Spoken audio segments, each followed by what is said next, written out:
A paz do Senhor Jesus a todos. Estamos começando mais um programa Viver na Palavra da Igreja Cristã. Deus é a Palavra. O programa... Por trás de todo mal, há sempre uma ação direta ou indireta de espíritos enganadores. A fé é a moeda do reino de Deus. Você só receberá bênçãos do reino se depositar a fé. A libertação começa quando os espíritos enganadores saem da mente da pessoa, mas ela só se conclui quando a palavra de Deus entra nessa mente. Um programa focado nas revelações da palavra de Deus. A paz do Senhor Jesus a todos. Estamos começando mais um programa Viver na Palavra da Igreja Cristã. Deus é a Palavra. Programa focado nas revelações da Palavra de Deus. A paz do Senhor, irmãos. Vamos então à Palavra do Senhor de hoje, que está no Evangelho de João 6, 2 ao 4.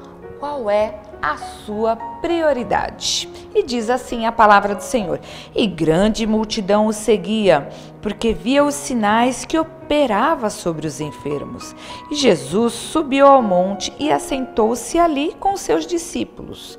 E a Páscoa, a festa dos judeus, estava próxima. O Espírito Santo de Deus, ele registra que a Páscoa, que é a principal festa dos judeus, estava próxima, revelando que uma multidão estava valorizando mais a busca ao Senhor ao norte, lá na Galileia, do que a Páscoa em Jerusalém, lá no sul.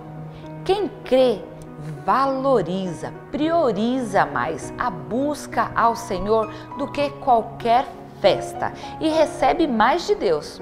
O Senhor, ele diz lá em 1 Samuel 2,30: aos que me honram, honrarei, porém aos que me desprezam serão desprezados.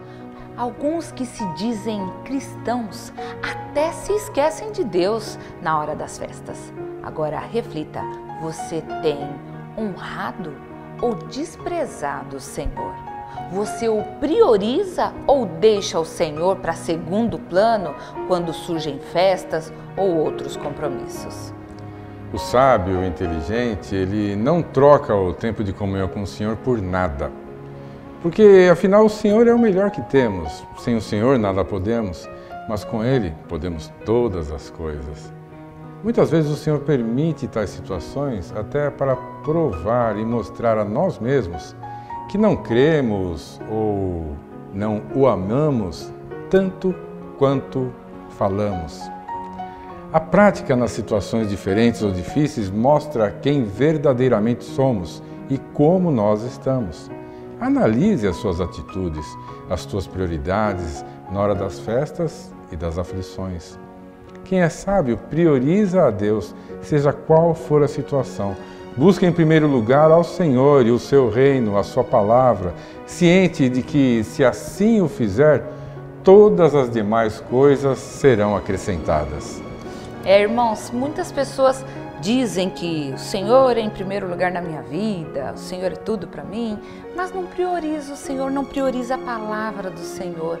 Fala, né, nos lábios, mas o coração está longe do Senhor. No momento ali que nós vemos que há festas, coloca tudo em primeiro lugar, depois vem o Senhor.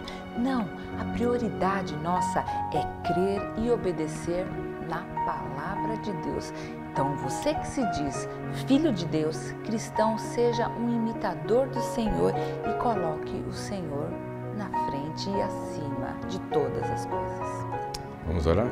Senhor nosso Deus, querido amado Pai, obrigado, Senhor, mais uma vez pela revelação da Tua Palavra.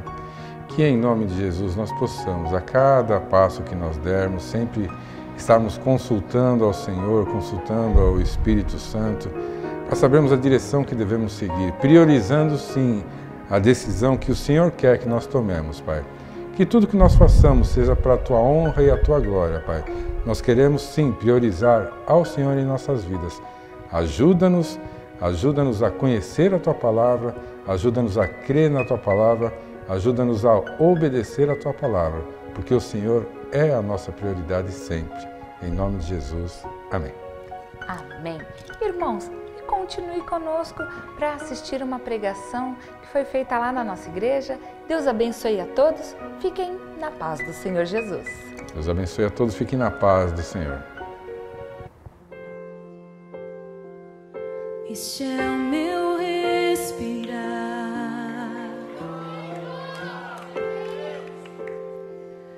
Este é o meu respirar.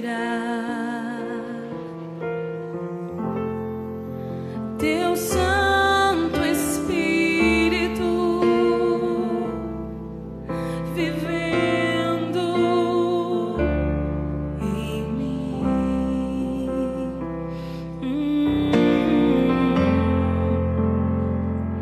E este é o meu pão.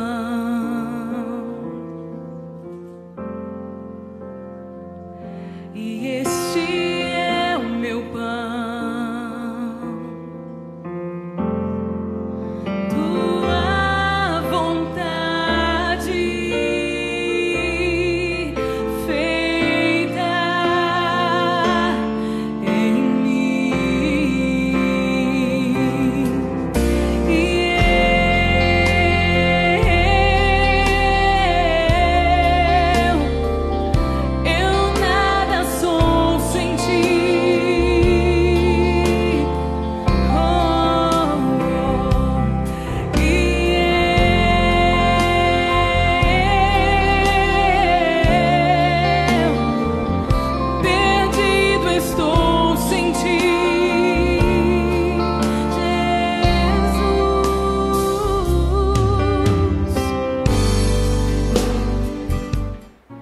Então não clame para que Deus dê aquilo que Ele já te deu. Não fica pedindo para Deus fazer algo que Ele já te deu recursos para você fazer. Depende de nós. Se nós cremos, é a nossa fé. Em muitos casos o Senhor Jesus falava: tua fé te salvou. E vendo Jesus, a fé deles operou na vida deles. Então a fé depende de nós, a fé não depende de Deus. Deus não vai forçar ninguém a crer nele. Você que tem que tomar a decisão de crer nele, de crer no Senhor de uma maneira incondicional. Crer no Senhor se Ele fizer, crer no Senhor se Ele não fizer, crer no Senhor se Ele não te responder, crer no Senhor se Ele te responder de uma maneira que você não esperava ou não queria, ou até às vezes não aceita. Nós temos que usar aquilo que Deus já nos deu, né? Os talentos, habilidades, objetos, recursos, a vara, dinheiro, seja o que Deus nos deu, Ele já proveu recurso para que nós prosperemos e cumpramos o plano dele.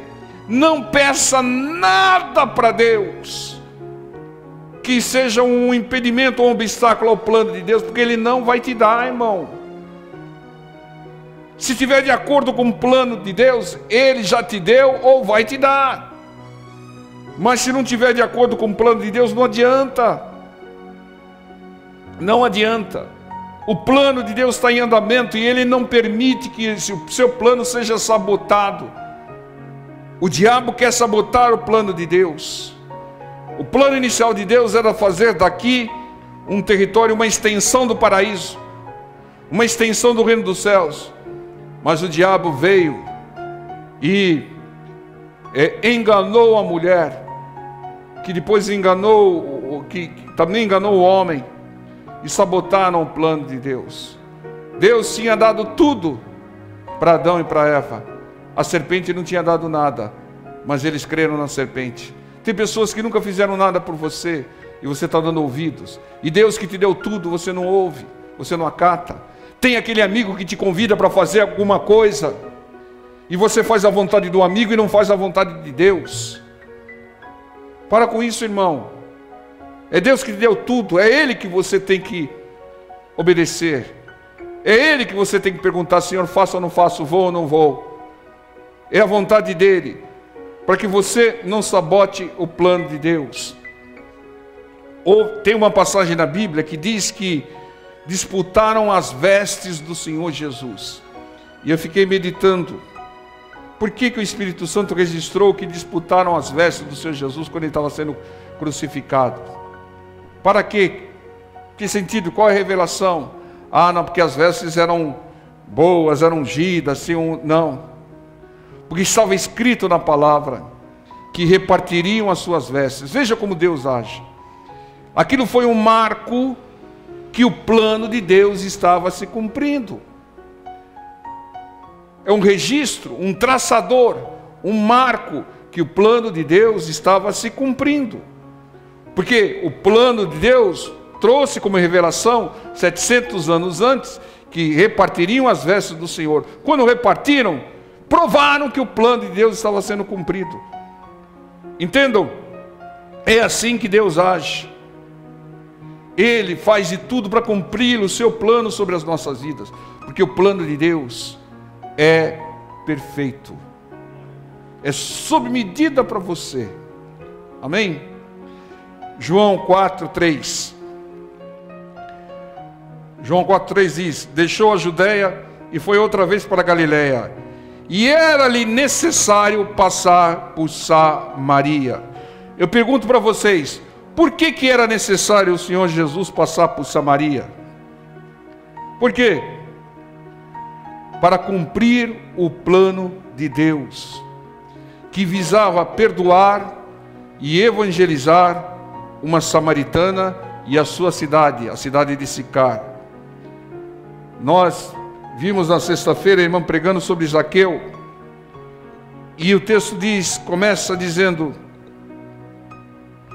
Zaqueu era o chefe da Receita Federal lá, né? Só que naquela época eram muito mais corruptos, né? Irmãos. E o texto diz que o Senhor Jesus foi outra vez para Jericó. O que ele foi fazer em Jericó? Cumprir o plano de Deus. Eu até imagino, filho, está no teu roteiro aí passar por Jericó. Tem um publicano aí, um cobrador de imposto lá, que o coração dele está com arrependimento daquilo que ele está fazendo. Filho, alcance essa pessoa. Aí Zaqueu se esforçou para ver o Senhor, né? Se esforçar, subiu numa figueira brava. Se esforçar para ver o Senhor, hoje em dia é se esforçar para vir na igreja, né? Você subiria numa figueira brava para vir na igreja, né? Ele subiu. Ah, não tem uma outra. Ah, não vou subir não, essa figueira é muito brava, aí eu vou ficar com um monte de coceira. Ah, não tem uma outra árvore. Não. Ele não mediu esforço para ver o Senhor. E aí o Senhor o viu. E quem sabe o que o Senhor Jesus falou? Aquilo que nós pregamos hoje de manhã. As raposas têm seus covis, os pássaros têm seus ninhos, mas o Filho de Deus não tem onde reclinar a cabeça. Ô Zaqueu, eu vou dormir na sua casa hoje. Foi o que o Senhor falou para ele. Vou dormir na sua casa. E o Senhor falou, Zaqueu. Ninguém tinha dito o nome dele, a não ser o Espírito Santo de Deus. Ele sabia o nome e sabia o que tinha no coração. Estava sendo dirigido pelo... Quando você é dirigido pelo Espírito Santo de Deus, irmão, você vê coisas que naturalmente você não enxergaria, né? E tudo que Deus faz, você enxergaria se o plano de Deus se cumprindo na sua vida. Entendam? Você está aqui essa noite ouvindo a palavra, sabe por quê? Porque faz parte do plano de Deus. Se você estivesse num bar, você estaria cumprindo o plano do diabo. Mas se você, antes de escolher ou o bar ou a igreja, pergunta a Deus. Você já sabe a resposta. Você vai fazer a vontade dos amigos ou a vontade de Deus? Então venha onde você vai ser abençoado. Deus colocou à disposição a bênção ou a maldição. Nós escolhemos a bênção, que é ouvir o Senhor, a palavra do Senhor, louvar ao Senhor, glorificar, exaltar o nome do Senhor, orar e receber a manifestação do poder de Deus. Irmãos, o plano de Deus ali para aquela mulher não era só para aquela mulher samaritana e a cidade de Sicar. era para nós também. Porque o Senhor Jesus, Ele trouxe ensinamentos para nós que fazem parte do plano de Deus. Primeiro, quebrar certas doutrinas antibíblicas, como o homem não pode falar com mulher sozinho, como diziam na época, e o Senhor Jesus falou com a mulher. Judeu não fala com samaritano. A mulher era samaritana, o Senhor era judeu e falava, e entrava nas aldeias de samaritanos. Então, não pode isso, não pode aquilo. Coisas de doutrinas de homens, que não estão na palavra de Deus.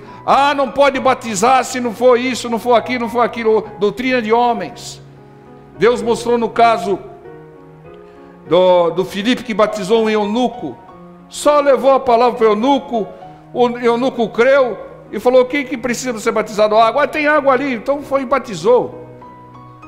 Não, tem que fazer um cursinho, tem que ficar um ano na igreja, tem que isso, tem que aquilo. Doutrinas de homem que só afastam as pessoas de Deus e do cumprimento da palavra de Deus. O Senhor Jesus aqui quebrou, o Senhor Jesus vivia quebrando tabus, doutrinas, porque fazia parte do plano de Deus. Não só para as pessoas da época, mas para nós. O ensinamento fica até hoje para nós. O plano de Deus visa quebrar doutrinas, visa quebrar tradições absurdas, rivalidades absurdas que impedem a salvação. Deus faz tudo para cumprir o seu plano, que é nos salvar. Entendam, Deus só tem um objetivo: preciso salvar meu filho, preciso salvar minha filha, preciso salvar meu filho, preciso salvar minha filha. É só nisso que Deus pensa. É por isso que Ele permite muitas vezes algumas lutas, para que nós sejamos quebrantados, para que nós busquemos a Deus. Porque se estiver tudo bem na sua vida, você nem vai se lembrar de Deus, e o plano de Deus não vai se cumprir. É necessário que se creia no Senhor Jesus e na sua obra, para cumprir o plano de Deus que é nos salvar. Jesus Cristo, Ele veio nesse mundo para quê? Para cumprir o plano do Pai. Qual era a meta principal do plano do Pai? Nos salvar, nos dar a vida eterna. E nós temos que entender isso. Tudo que você pedir que contraria o plano de Deus, Ele não vai te dar. Ele não abre mão do seu plano, porque o plano de Deus é perfeito. Então peça aquilo que concorda com o plano de Deus, com a vontade de Deus, que Ele vai te dar. Entendam? Assim como Ele preparou Moisés para libertar seu povo, Ele tem nos preparado para sermos salvos e levar o ensinamento da palavra que salva as pessoas que nos cercam. Lucas 4:43.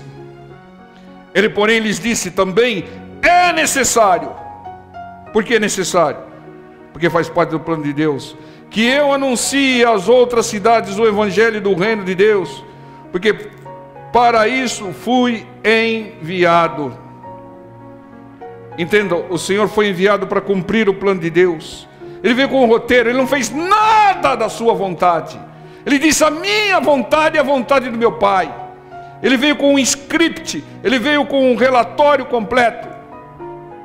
Fazer isso, fazer aquilo, ser treinado aos 30 anos, vai ser batizado. Depois vai começar a pregação dizendo: arrependei-vos que vos é chegado o reino dos céus.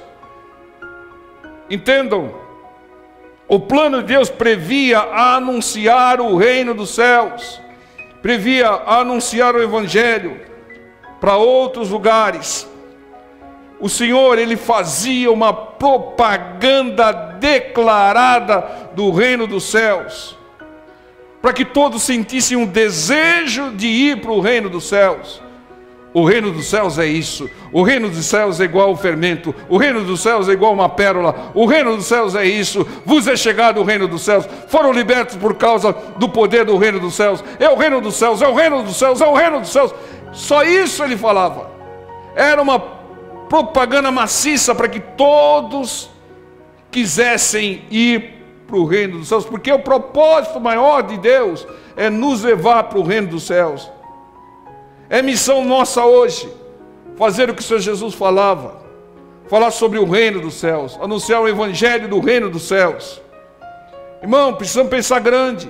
Pare de ficar pensando aí nos probleminhas, pare de estar pensando aí nas dificuldades. Deus vai prover o recurso para você superar essa dificuldade, essa necessidade, esse problema.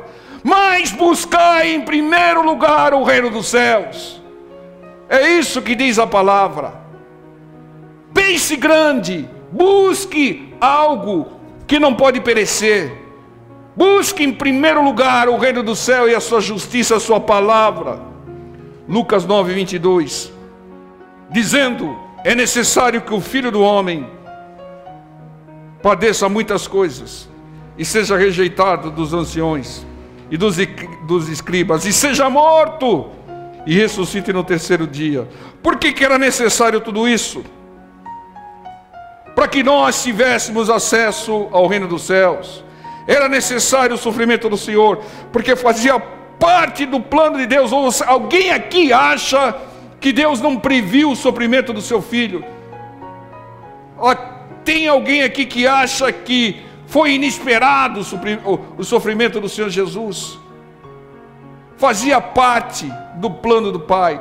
Tanto é que no auge do sofrimento o filho clamou: se possível, afasta de mim esse cálice amargo, Pai. Oh, filho, não é possível, porque faz parte do meu plano.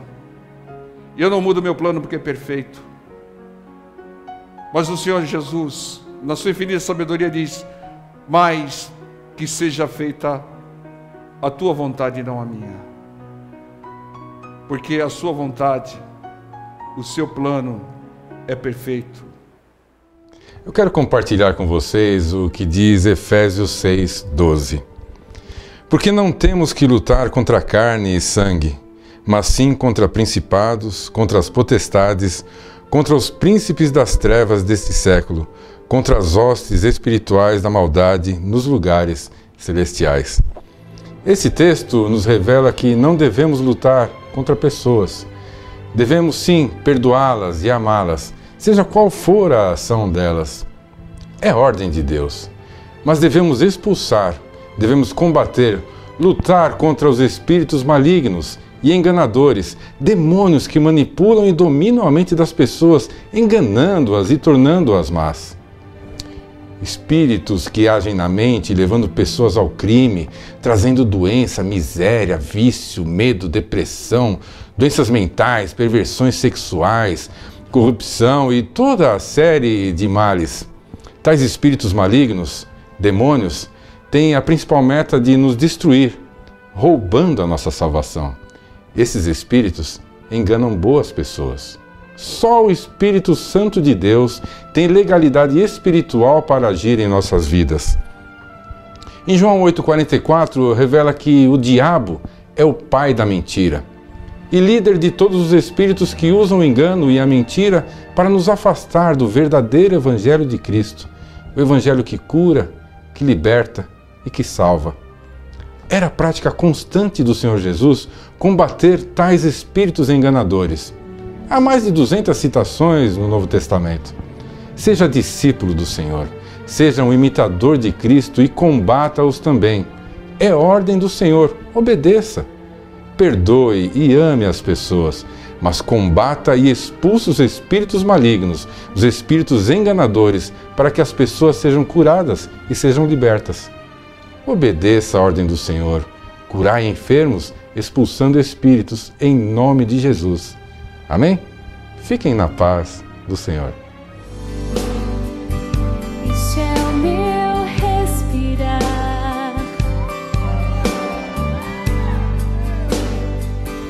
Este é o meu respirar. Teu Santo Espírito vivendo em mim.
A paz do Senhor Jesus a todos. Eu quero compartilhar com vocês um texto muito conhecido, que está lá em Marcos 16:15. E disse-lhes: Ide por todo o mundo, pregai o Evangelho a toda criatura. O Senhor nos revela que o Evangelho não deve ser pregado apenas dentro da igreja, mas em todo o mundo, e não apenas aos irmãos da igreja, mas a toda criatura. Por isso, nós decidimos levar o Evangelho porta afora da igreja através da televisão. O custo é elevado e precisamos da sua ajuda. Sirva a Deus, sirva a obra de Deus semeando, ofertando. O banco é o Bradesco, agência 2920, dígito 3. A conta 7777, dígito 1. Cumpramos juntos Marcos 16:15 e o Senhor da obra nos recompensará. Agradecemos e fiquem todos na paz do Senhor.